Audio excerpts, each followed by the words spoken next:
Hi, I'm Gianluca Fiorelli and welcome back to the third session. Today, we are going to have, as a guest, a name with, for at least for me, I don't know you, but for many years was his name and the name of the company founded were substantially similar. The name of the company is Whitespark, so you already probably know who is going to be our. He is one of the, I would say, most prominent expert in local search with other peers like, I don't know, Blumenthal, like David Mee and others and others. But he is very, very keen in educating businesses about local search, as his LinkedIn profile recites, is more than 45,000 newsletter subscriber, 10,000 YouTube subscriber, and 3,000 email courses. And that is when he wrote this bio. So surely it's bigger now. So this is a clear sign of how much our guest is pushing on education and sharing the information with the public. Our guest is Darren Shaw. Hey, Darren, how are you doing? Hey, doing well, thanks. And let's see, let's start with the classic question I always ask to my guests. How SEO is treating you lately? It is treating us very well at Whitespark, I would say. In general, we are up and to the right on the software side, on the services side, and in particular on the listing side. I think AI has really rejuvenated the concept of the local citation, and we have a whole service around that. So we're busier than ever on that. So it's going well. Yes, and because obviously when we are talking about AI and in search, because AI is bigger than search, but let's say when we talk about AI search, usually don't you have this idea that sometimes local SEO, local search, is somehow forgotten by the general discussion? Maybe not in your niche, I mean, with the people that you are used to talk with, but Yeah. in the broader your community. Yeah, in my world, of course, it's all we talk about. And so I talk about it with a lot of my peers and lots of businesses. And it's a funny thing to me. I always am surprised by that concept. And it is true. I think like in the, it feels like SEO as a discipline is relatively big. And then local SEO, it's a small little thing within it, right? It feels that way. But always is surprising to me because if you think like number of businesses and brands, like we're talking about e-commerce brands and SaaS companies and all that care about SEO, the broader SEO. There is an order of magnitude more small businesses they have a website, they have a Google business profile. They care about SEO as well, and they get huge benefits from SEO. The actual market is 10 times the size as of the regular SEO market. So it's always a little surprising to me, but it is true that SEO, local SEO feels like a small sub niche of SEO. Yes, and as an international SEO practitioner, especially one, I can say that that is my specialization. Yep. I feel your pain. I mean, nobody really cares about international SEO, and then you see, especially every company that want to target something different but just the national market. For instance, even your same type of client, the small businesses, the local businesses. I live in Spain, I'm Italian, and so many are targeting tourists. So for this reason, they are also targeting English at least. That's why I usually say that for me, international SEO and SEO was substantially synonyms from the very beginning. Yep. And yes, so I feel your concern about the poor attention, but also because, and this is something that I already talked with other people, like Greg Gifford, for instance, when talking about local search, there are so many, let's call it enterprise businesses that actually live both online and offline. Sometimes it seems that we are thinking that all businesses only lives on the internet. But then let's think, Macy, he has a marketplace. He's an e-commerce, but he also has stores. Let's think Zara. It also is substantially living on stores, physical stores. So there is also this strong connection between what is usually considered enterprise-only internet living entity with the local entity. And talking about AI and local search, uh, of all the evolution, how did you see Google? Because let's be honest, let's talk more about Google. Then we can also dive and discuss about local search in environments like ChatGPT.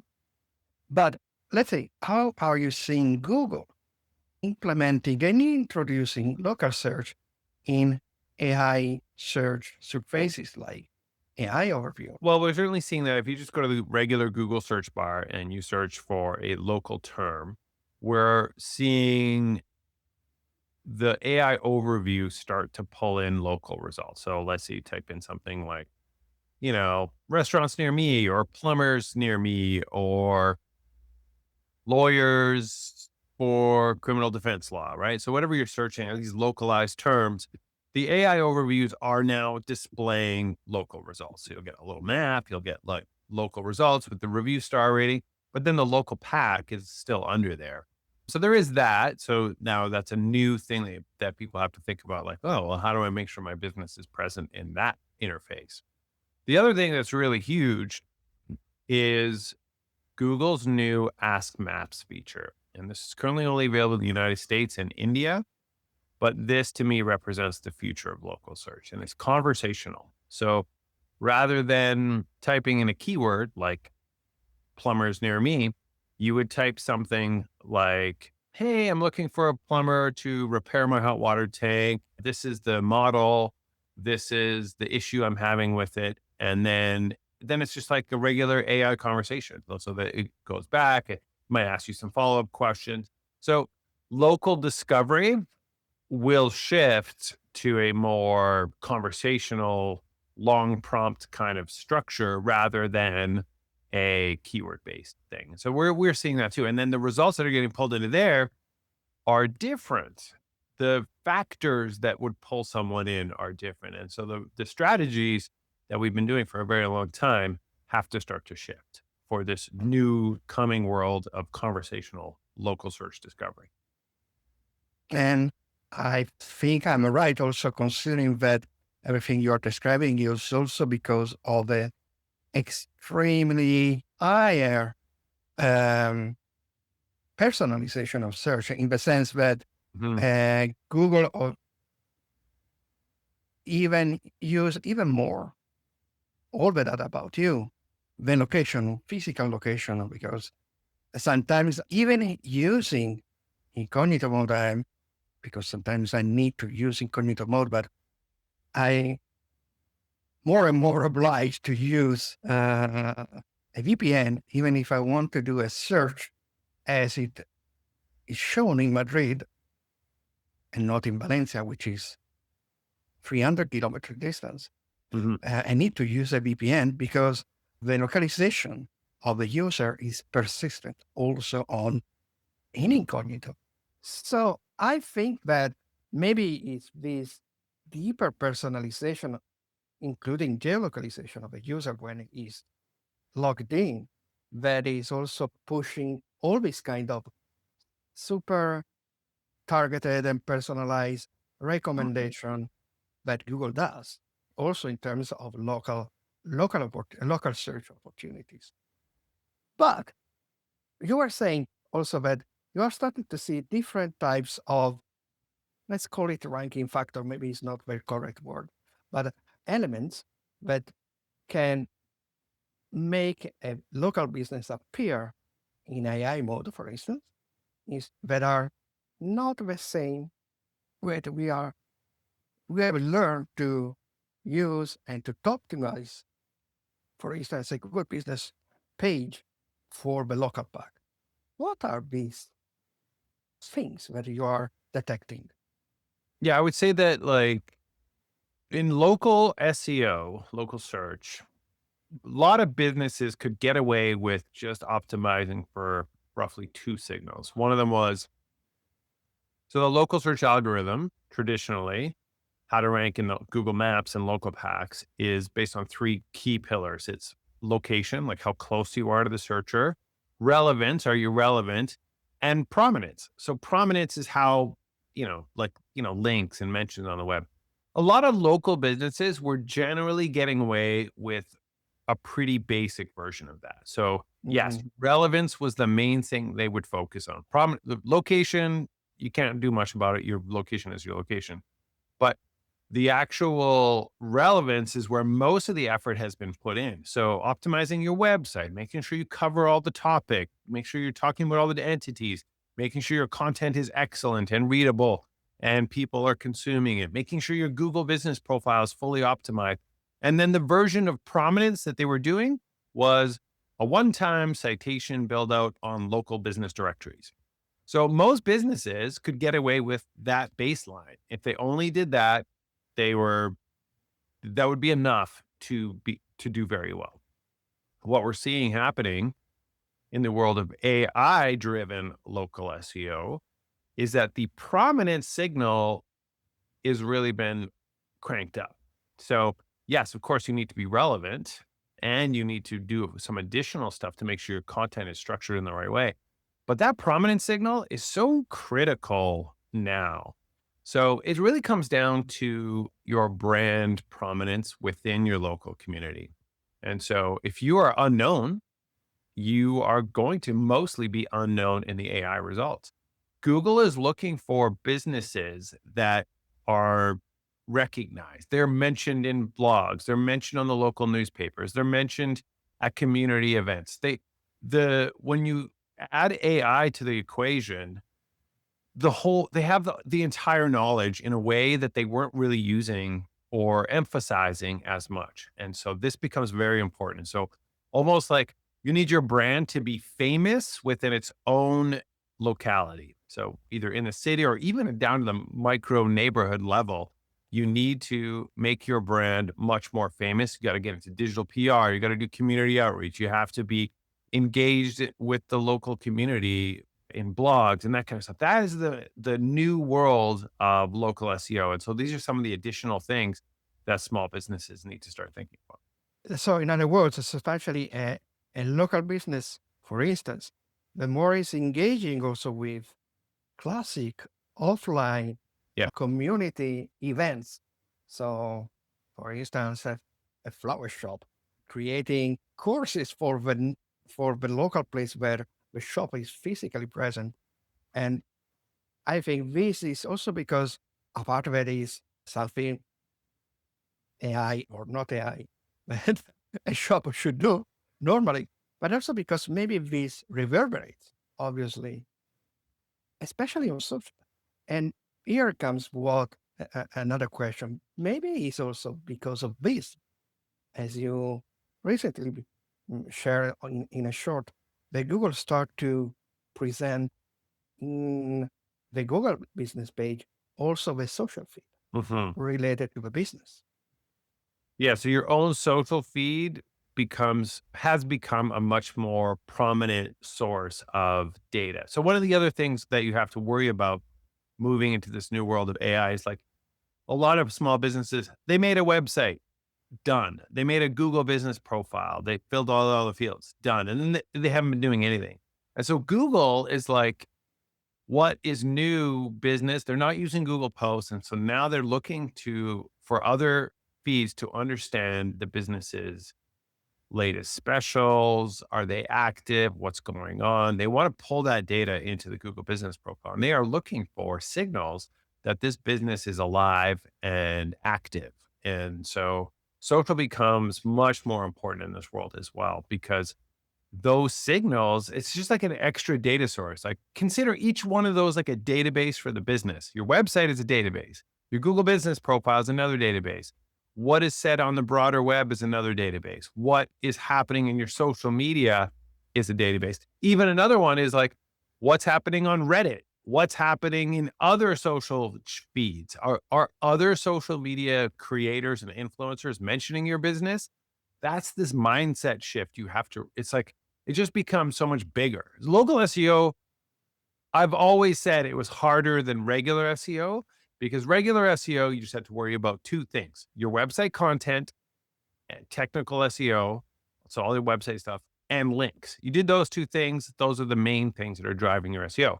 But local SEO was always harder because you had to worry about your website, your links, plus review strategy, plus citations, plus your Google business profile. You had three extra things that you had to manage in order to be successful at local SEO.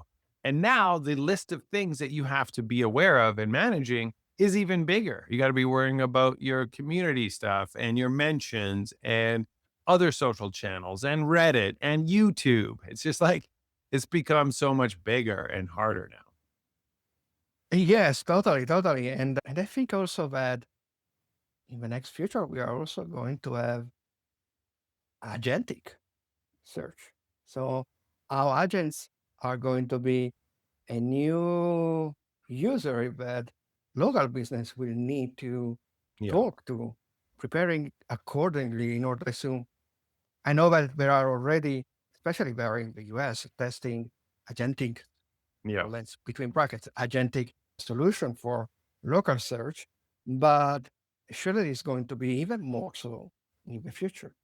So, what is your idea about this kind of evolution for local search? I think from an optimization perspective, it's pretty much the same. It's like if you want the AI, if you want to appear in AI results, then the strategies you're going to do that are the same thing you would do if an agent was searching for your business. So let's say in an agent world, it would be like this. I'm looking for a plumber. So you don't ask a search bar, you don't ask an AI chat. You ask your personal agent. So it could even be Siri. Maybe Siri finally gets better and you ask your watch. You'd be like, "Hey, I need a plumber to come and fix my hot water tank." You send the message, and then the agent then goes out and does all the digging and the finding, and then it comes back to you and says like, "Okay, I found these three. This one's highly rated, has been in business for 20 years. This one, blah, blah, blah. This one specifically specializes in your specific type of hot water tank." This is where agentic search, this is the way search could potentially be in the future. How do you optimize for that? I think it's the same way that you optimize for AI search, which is it's a it's a number of the sort of prominence things I've already talked about. But the other huge thing is going way overboard in the data thing. You need to put this on your website that you service these specific models, you service these specific brands, you offer this type of thing, you have the 24/7 thing, your pricing is this much. You have to just everything anyone could ever ask about your business, you need to describe that and answer it on your website because your website is the database that the agents are looking for. And so if your competitors say that they service these specific brands and models and you don't, you are now out of the running. So this is where another big thing coming for AI local SEO is extreme data dumping. Like everything you could No, possibly say has to be. I'm correct. I'm correct saying that this is substantially the base of what you define as conversational keywords. I mean, all these data points are those data points that you have to now be sure you have on your website and not just hidden maybe in the footer as an information Yeah. that comes along with maybe now less important stuff, because these are the things that people search and ask to in a conversation. And a big shift in your local SEO's content strategy. So a lot of local SEO content has been, okay, well, we got our homepage, we got our service pages, we have a contact us page. So, I don't know, typical local business website has 10 pages and then they have a blog. And you know what they do? Every week, every month, they pump out a new blog post.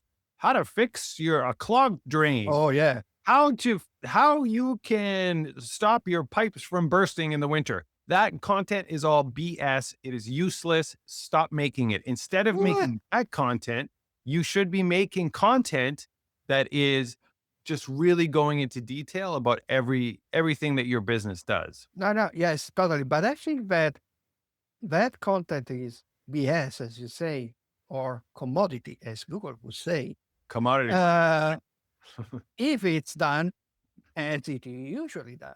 But on the other hand, you can have information gain just using a different type of format. For instance, we always talk about experience, and surely local business sees in the E of experience a big driver for being considered relevant. And so, for instance, it can be simply, you know, a short video. You were saying how to repair a, I don't know, a joint in a plumber. Simply saying, okay, this is how you do it, and this is my trick. And so, doing this kind of thinking out of the box, creating your own perspective, your own experience in a video that then you use in your YouTube channel as a short, as a video, then replicate it as a short in your TikTok or I don't know, Instagram, or and then republish on your website. Maybe that is the kind of could be commodity, but it's not commodity content that is going to be priced. But yes, I totally agree that the kind of content that local business must answer is how we do step out when we are open, when you can, return stuff, when you can call us, what are our numbers, what is we our customer policy, and so on and so on and so on. But again, when it comes to local businesses, because this is a question that comes from my personal experience with local businesses that have a strong also e-commerce section on their own website because they have a sort of dual nature. They sell their products nationwide with the e-commerce, but they also use and sell the products in the shop, in the store. So how much the kind of clients that you work with Hmm. are really mm, proficient and use well the opportunity of connecting merchant with a local inventor. I would say, let me just firstly respond to what I was Okay. talking about earlier, which was firsthand experience-based content. So while the blog itself, like educational content, I don't find a great value in that. I agree with you that there's huge value in what you would call a case studies or Yes. portfolio section, where every job you do, that is great content. So if you go and you fix a sink, you document the job, you take pictures, you put it into your portfolio section. This is demonstrating experience to your comment, information gain. You're talking about your thing. And then every one of those, you can be like, here was the problem. Here was our approach. This is how we did it. This is different than commodity content. That's Yes. real, actionable content. I love that. So, yes, 100%. With regards to Merchant Center, firstly, I would say it's very rare for us. We have over 100 clients. Very few of them actually sell products. So the e-commerce connection is rare, where you are selling products in addition. Most of the businesses in the small business world are kind of service based. Most of the ones we work with, anyways, they're service based businesses. They're lawyers, they're dentists, they're plumbers, they're home services, locksmiths, HVAC repair, like those kinds of sort of home services businesses are a big part of local search. So very few of them actually have products. Retail, of course, if you have a retail store, then you've got the e-commerce connection. And so I would say it's like 10% of local search are businesses that also have retail and sell products. And out of that small 10%, 1% of them have done the work to actually connect Merchant Center. Merchant Center is you'll see a lot. It's big in shopping if you're an e-commerce store, but for local merchants, you don't see a lot of activity there. And actually, I would say in general, people in retail, they're not usually seeking out local SEO advice and local SEO services. They're basically relying on foot traffic. So where they're store is located. But I would say that many of them are sleeping on a huge opportunity, and that Yes, is to connect their product inventory with their Google business profile via Merchant Center. When you do that, you can now rank for very specific product searches. And that actually becomes more and more valuable in agentic SEO and in AI SEO, because now you can be like, hey, I'm looking for the specific board game. Like, does anyone in Edmonton sell this board game? It looks, oh yes, this business has that board game. Because I do think Google is the future of AI search. I think that many people will continue to use Google. Google will continue to grow. And so for discovery of that kind of thing, those queries are just going to happen in Google's AI search. Maybe they're going to use Ask Maps for that. Maybe they're going to use AI mode. Maybe they're going to use Gemini directly, but they're going to look for a local business that carries this specific product so they can get in their car and go and buy it right now. And the AI will return to them, yes, this business, it's only 10-minute drive from your house. They have it in stock today.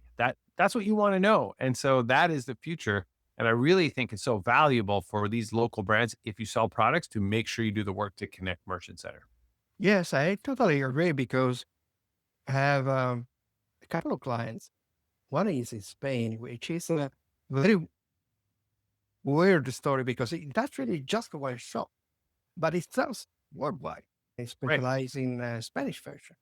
And from the physical store, they send everything also, for instance, in the United States. But then for Madrid, because we are based in Madrid, they mostly sell in with walk-in people Right. going to the Walk-ins. Yeah. shop. Mhm. And we connected with the local inventory with the merchant center. And because they sell very specific type of brands that usually tend to be more very popular thanks to Instagram, because they are not the classic, Zara, Mango, H&M, and so on. They are very niche Spanish brand because they are all about Spanish brands.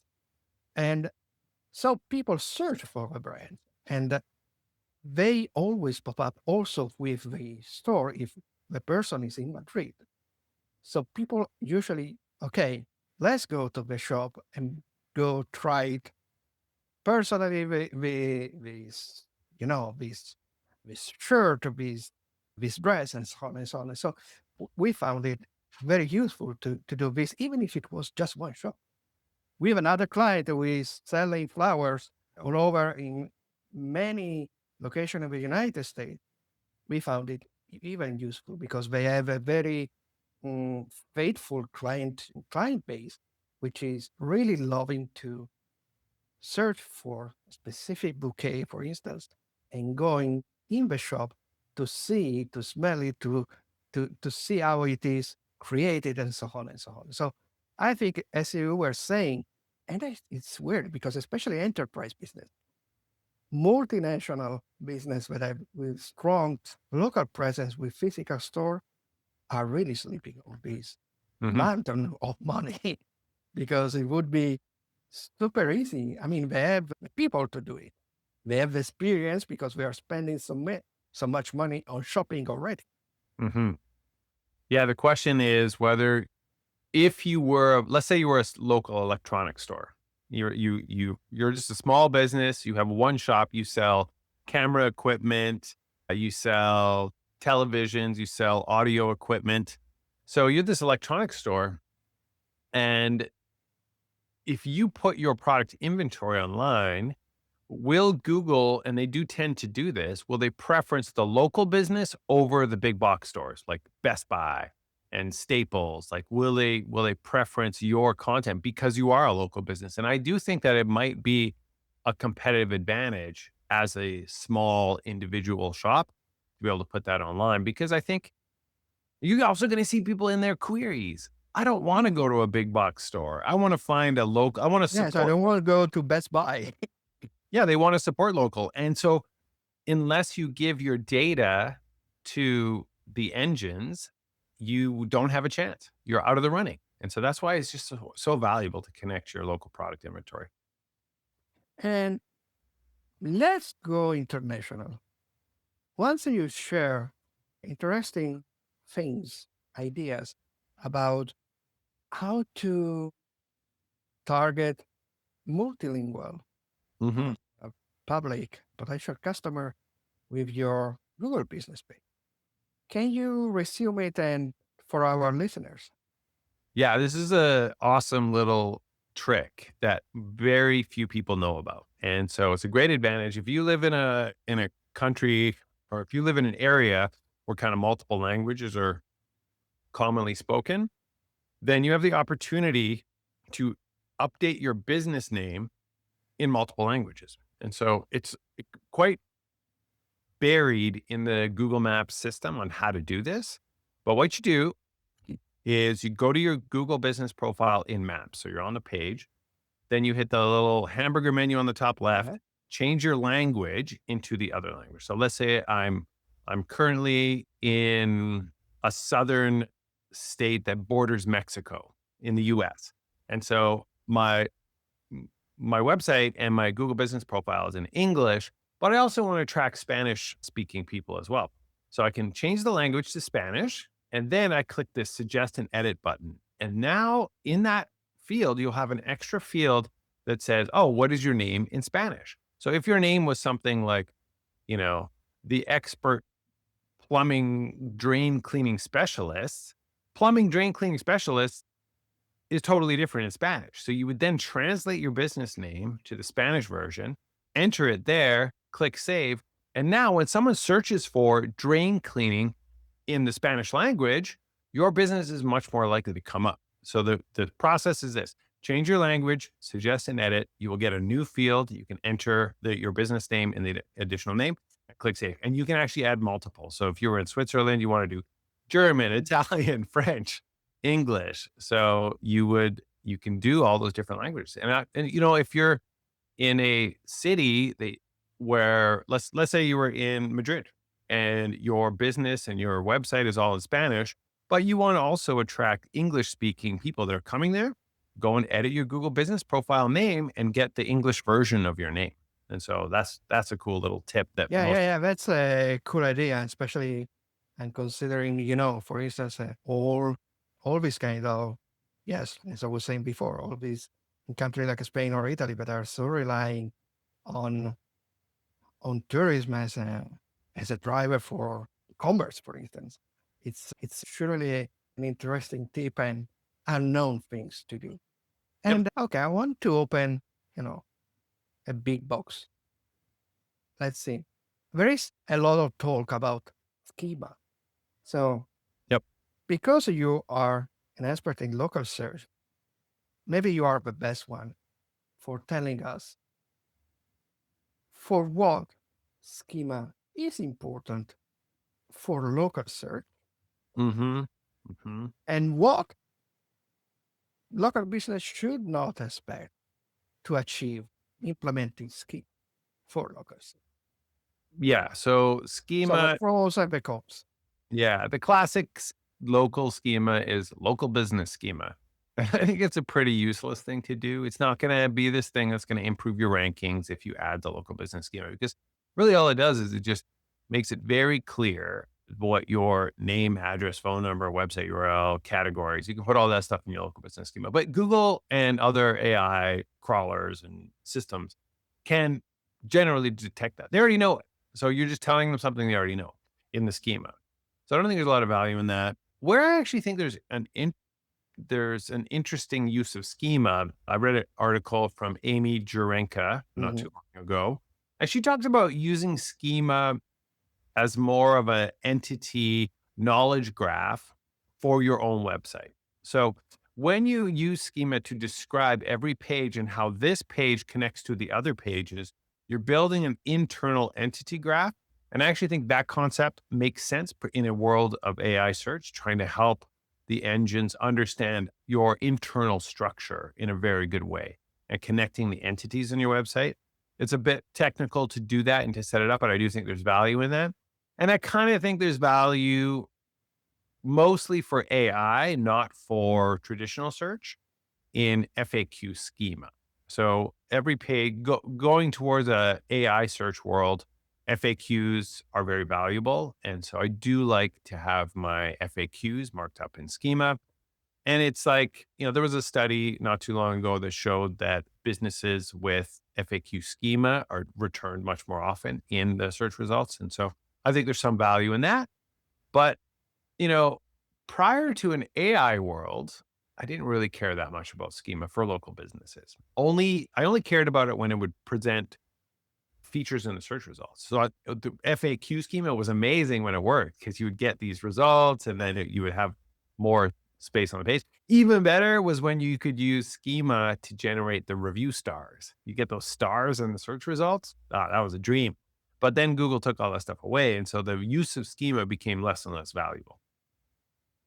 Well, I think that the schema, yes, I tend to, I am on the drinker side. I always consider schema something more important than just for the rich results. Yeah. Really related about describing, creating your own knowledge, the knowledge graph of your website. So Right. that, Yeah. and in this sense, I think that even if you maybe are not agreeing that the local business can be available eventually for disambiguation, because there can be sometimes this situation where businesses, like local businesses, can have substantially mistake, or especially in order to appear in the knowledge graph. I know that there is a Google business page, so all the Google business graph is part of a knowledge graph, but also confirming as it was, okay, this is with Google business.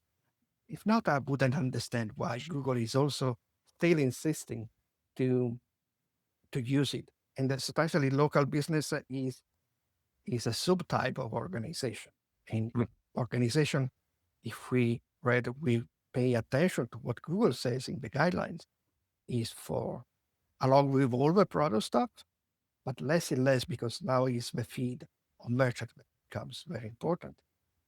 But the organization is the only schema that it says there is no obligated type property, there is no recommended property, just put all the properties you can, Mm-hmm. because we use it for feeding the knowledge graph.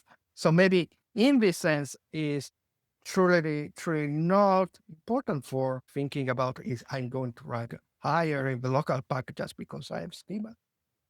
But yes, for things like disambiguating. So when people are searching because there are properties, for instance, alias, for instance, specifying who is the owner, who is working in the local business. That all these things are making the Google the kind of information that usually you cannot put because there are no fields in the Google business page. So I Yeah. think this is where resides the importance still of this kind of schema for local search. I have some evidence that Google certainly looks at your local business schema and considers it. And the evidence is this. It's also a warning. So a lot of local businesses at some point in their 10, 20-year history will change some fundamental piece of their data. They might change their business name. They might change their phone number. They might change their address. And so if you've made that change, and let's say you update your website, you update your citations, and then you update your Google business profile and say, okay, we have a new phone number. Then you go to update on the Google business profile and Google just keeps rejecting it. Why won't Google take my new phone number? And it's because you forgot to update the schema. The schema was buried in the code. Some web developer put it in there 10 years ago. You didn't even know it exists on your website and it has your old phone number and you didn't know to update that. And so Google will reject the update because the schema is telling them that's not your phone number. So that tells you, one, that Google actually does look at it and does care about it. And then it also tells you, don't forget about updating the schema if you've Oh, made any yes. change, because that's a common mistake where people will forget that the schema is there. Because it's like hidden in the code, right? They're like, oh, I have this thing called rank math on my website. I haven't even looked at it, right? So Yes, it's that kind of block of all words put together because it's a JSON script. right. So the classic thing Easy that to overlook. nobody Yeah, really doesn't really want to look at. And let's talk about Google business pages and reviews. sure. In one short, you were talking about how Google is becoming more and more aggressive in filtering. What's Yes. happened? Well, Google has a major review spam problem, and it's a problem of their own making because they put extreme emphasis from a ranking perspective on reviews. So, the number of reviews, your rating, and particularly the recency and the velocity of reviews that you're getting. That is a huge signal for Google. So, it is, and it is applied across the board. So, it really impacts your local pack and maps ranking, but it also, importantly, it really impacts your local services ads rankings. So for local businesses that are running those kinds of ads, the reviews are so powerful. And so what ends up happening is that in competitive spaces, these brands, these small businesses, they know how important reviews are, so they buy them. They get fake reviews, they manipulate reviews. They're doing whatever they can to manipulate the review signal. And so this is creating a huge problem for Google because if the general public loses all trust in reviews, then it really makes the results less valuable. They're hard to trust. They're hard to use. Be like, oh, I don't think Google's results are any good. I don't believe it. I'm going to use Claude instead, right? So that is a threat for Google. So they have to make sure that the reviews are trustworthy.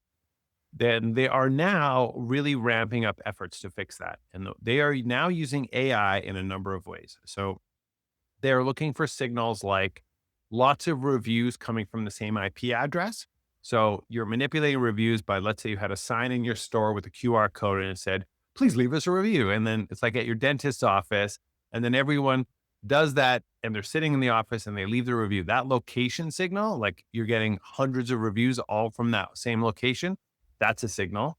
They're also looking for review manipulation when people mention a specific person over and over and over and over. And so that's where you can be like, oh, yeah, could you leave us a review? And when you do, please make sure you mention my name, Darren Shaw, because we're running a competition at the office. Whoever gets the most reviews wins a gift certificate for dinner or something. And so that is a strategy that Google is frowning upon. And so if you get a whole bunch of reviews and they all mention Darren Shaw, those are likely to get stripped. And then the other thing is that's happening is I had it, I've lost it. It was all reviews from the same location. Oh, and just review spikes. So if you get Mhm. reviews all at the same time and then no reviews for a long time, That's it's another signal that Google looks at and is concerned about. And then the other thing is just like detecting AI patterns with, or detecting patterns with AI. So like people that will review the same business across multiple locations, mm, that looks very sketchy. Or people that are reviewing reviews all across the whole country in service businesses, that's another signal that the AI is picking up on just to detect patterns of fake reviews. And so we're seeing a lot of reviews getting taken down, being removed from the system, which is honestly what we want. But the unfortunate side effect is that a lot of real reviews are getting caught in the scene. just because they look like spammy, Or but they just aren't. some signal, yeah. Google's AI system isn't perfect. It's trying its best to clean out their fake reviews, but it often catches. Mhm. Yeah, and we have a new system that we've built that we're launching right away that Mhm. gives you a review management functionality and also will track any missing reviews. So if you lose a review, sometimes you have no idea. Oh, I Well, was it's from sort of, it's alerting the business owner that a review yeah. has disappeared. This review has disappeared. Here's a copy of it. And then if you have a copy of it and you know it's legit, then you can email Google support and say, hey, this review got removed, but it's totally legit. And then they often reinstate it. But you can't do that unless you have a record of it. And so our Yeah. system keeps the record, sends you an alert, the review's been removed, and then queues you up to request it to be reinstated. And talking about the reviewers, I have a question that maybe can sound weird, but does the review that a local guy, someone Yeah. that Google is labeling as a local guy, so Yep. someone who is actively creating review and contributing to the local search ecosystem of Google, Hmm. do this kind of review from this kind of person have more weight than another review or not? Theoretically, it is believed yes. And so I would consider the local guide levels almost like trust levels. So the higher your local guide, the more trust your reviews will carry.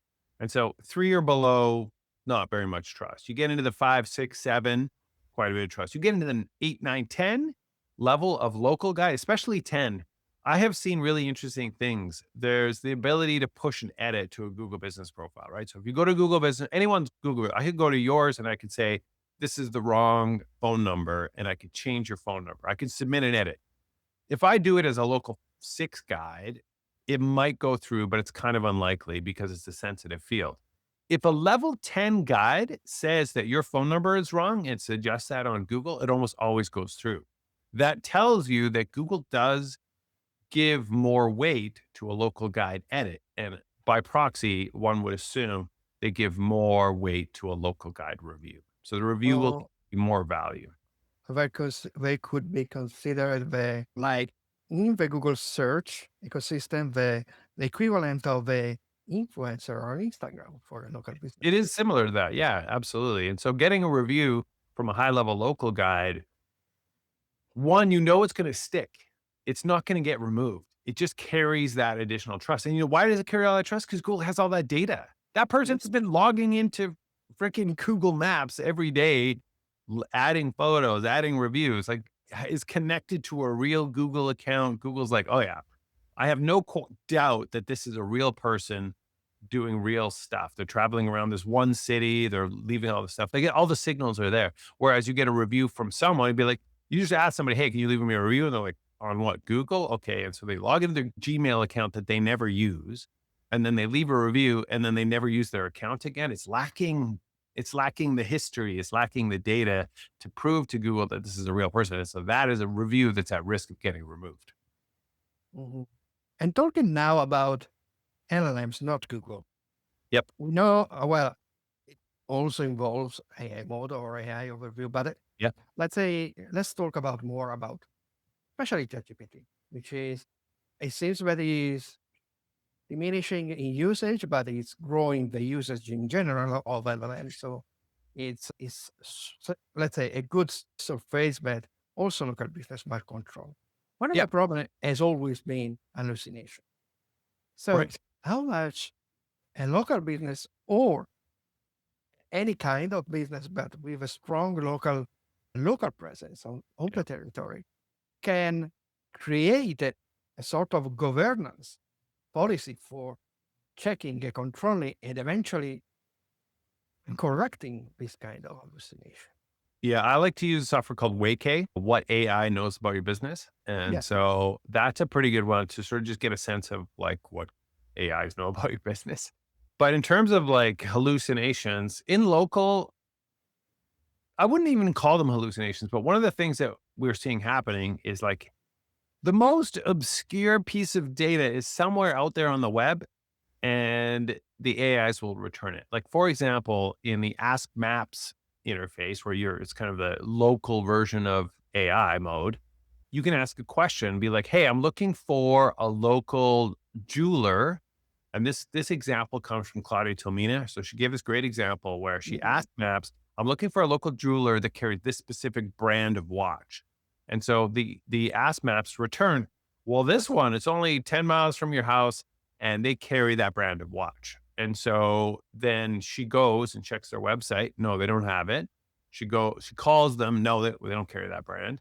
And so now the question is, well, why does Google think that that they carry that brand? And it's because she found this thing like 10 years ago, they used to carry that brand and it's on some directory somewhere on the internet.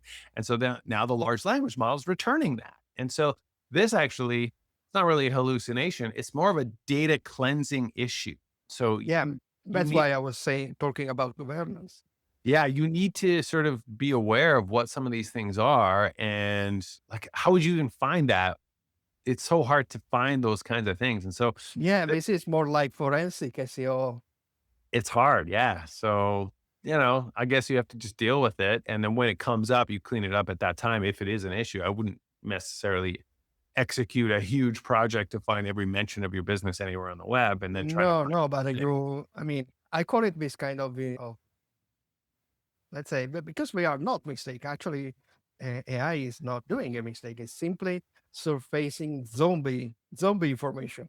Who's That's zombie return, information? I like that. Yeah. it Back is from the dead. returning. And I mean, the problem is that sometimes not all are going to do like calling the business. Maybe No, they're just they gonna show say up and it's they'll be just annoying. 10 minutes from, and they go directly Yeah. with the car and they spend an afternoon and they say that it was wrong. And they don't blame maybe the AI mode, they blame the business.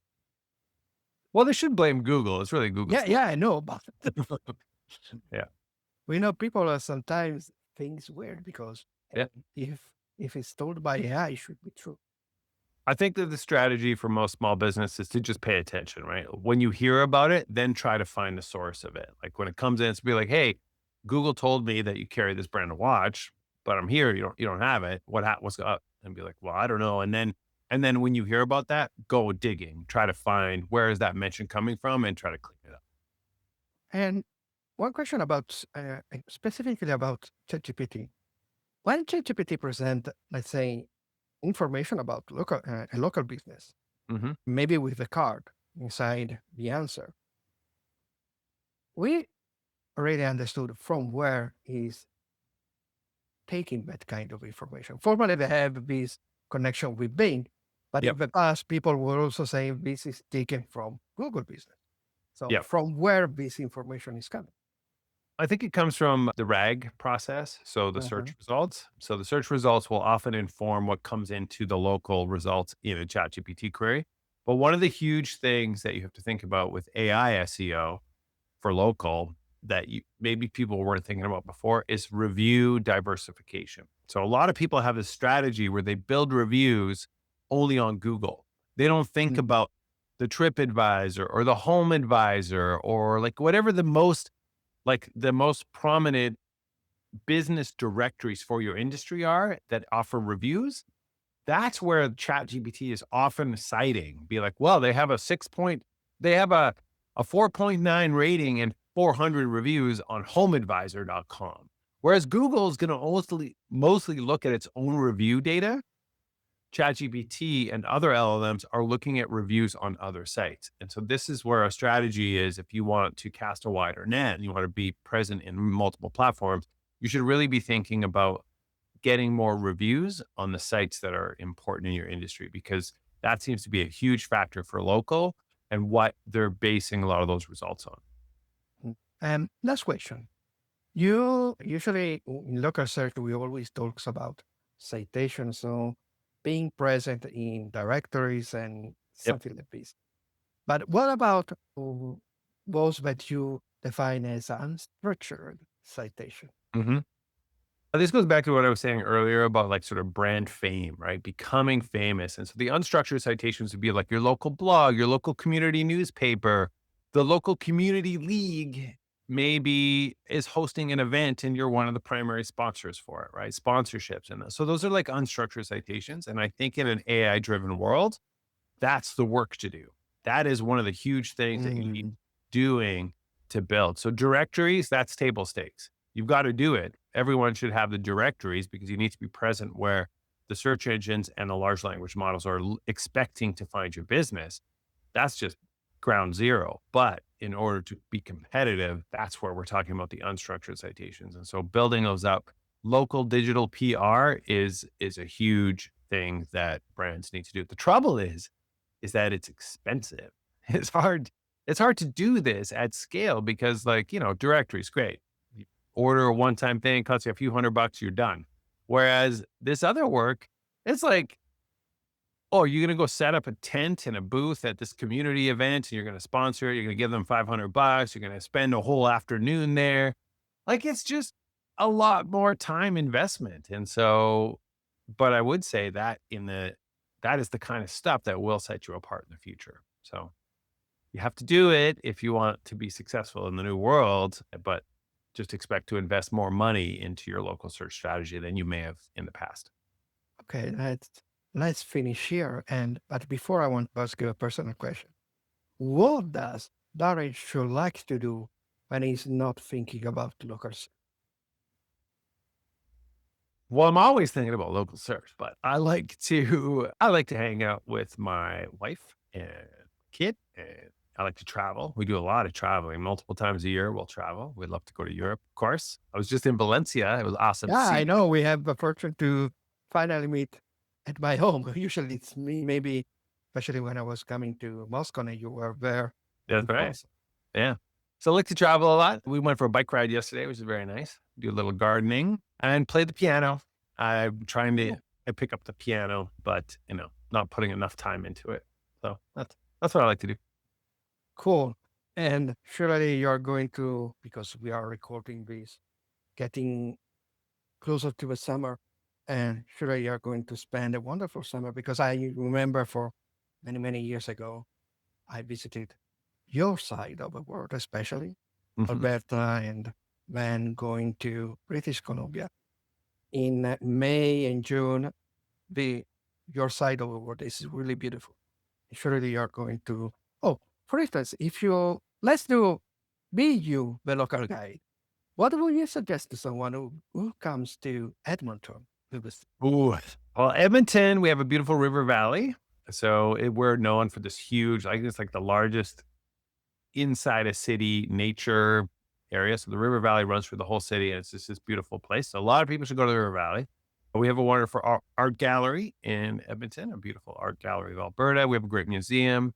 We have a very cool thing called Fort Edmonton Park. Fort Edmonton Park it's like the original fort that was set up in like the Mm. 1700s with the colonialists that came here, and then it was a place for fur trade between Europe and the indigenous people here. So Fort Edmonds Park has a very interesting history of the area. And then, of course, I can't not mention West Edmonton Mall. It's one of the biggest malls in the world. It has a water park in it. It has a full amusement park in it. It has a skating rink in it. It used to have submarine rides, but now they changed it to like swan rides. So it's just like this insanely huge mall. Well, you need a place where to spend your free time, especially when it comes In with the winter. winter. That's right. So we have that. And then I would say get out of the city and go to the mountains. We have the incredible Rocky Mountains. Yeah. It's just a 3.5 hour drive away. And you can, go skiing. There's so much beautiful nature there. Yep. Yeah, yes. I remember wonderful trekking there and hiking Yeah. in the Rockies. Just I was more closer to Calgary, but wonderful, wonderful. So thank you, Darren. It was All a right. Thanks real for having me. pleasure to have you here at the third session. I Yep. hope maybe in the future to have you maybe along with Miriam Ellis, I know that he collaborates with Whitespark Oh, nice. Yeah. with all the content that she's sharing. She doesn't like to do video things. Wow, maybe we can convince her. I don't think so. Yeah. We'll try to play with my Italian Mediterranean, charm. Good luck. Good luck. Okay, thank you again, Darren. And thanks to all of you. Remember, if you want to be notified of new episodes, remember to subscribe. And if you like, as I'm sure you like, this episode with Darren Shaw, give it a like to our video. Thank you and bye bye.